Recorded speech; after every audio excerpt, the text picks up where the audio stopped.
Every life is different. Every loss is different. When we lose a loved one, we feel that we have been tossed into a storm of emotions. We may feel overcome with grief, shock, and loneliness, guilt, despair, and anxiety. The Jewish way of mourning recognizes that grief is a process. After the funeral, we sit Shiva for a parent, child, sibling, or spouse. And for 7 days we are carried through and given a safe space to grieve and a time to mourn, to reflect, to talk, to remember and acknowledge our loss, away from the pressures of the outside world. We make changes to the home that symbolize our grief. We cover the mirrors in the house. We sit Shiva on low chairs or on cushions on the floor. And we wear non-leather shoes and a garment that has had a tear made in it.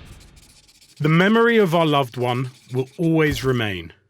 When you sit Shiva, for a while you won't be able to feel yourself, to see yourself, or reflect on the bigger picture.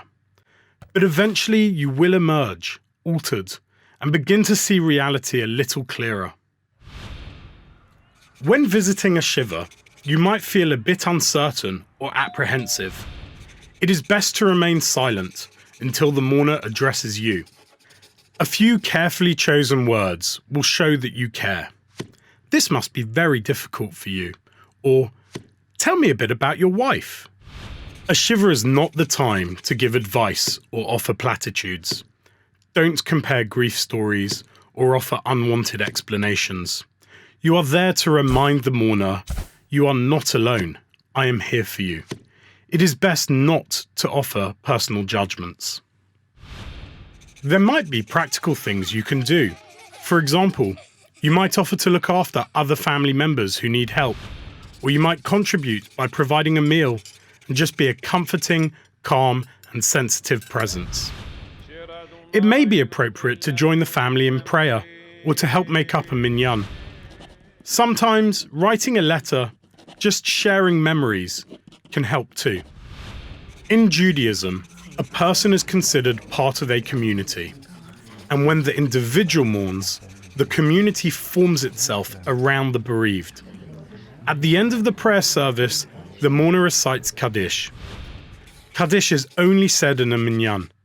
It connects generations and conveys an eternal message in praise of the all-knowing God. We acknowledge that some things transcend our understanding. Upon leaving the Shiva, we comfort the mourner by saying, "May the Almighty comfort you among the mourners of Zion and Jerusalem."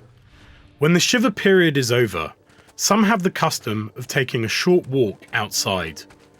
This symbolizes their re-emergence into the community and the outside world. Just as the Jewish year has a fixed cycle, so too does the Jewish year of mourning. But the grief does not end once the Shiva is over.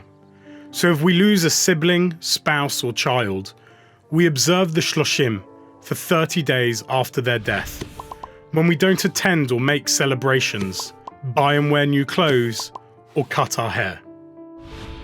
Because our parents are unique and brought us into the world, the loss of a parent carries the longest period of mourning. For a full year, stricter practices are observed. Kaddish is said with the minyan 3 times a day. Our parents connect us to our past and remind us of the commitment to bring our children into the chain of tradition.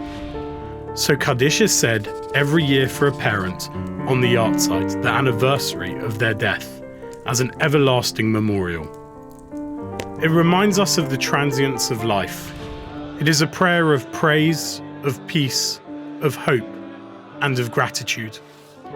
Oseh shalom bimromav, hu ya'aseh shalom, aleinu v'al kol Yisrael, v'imru amen.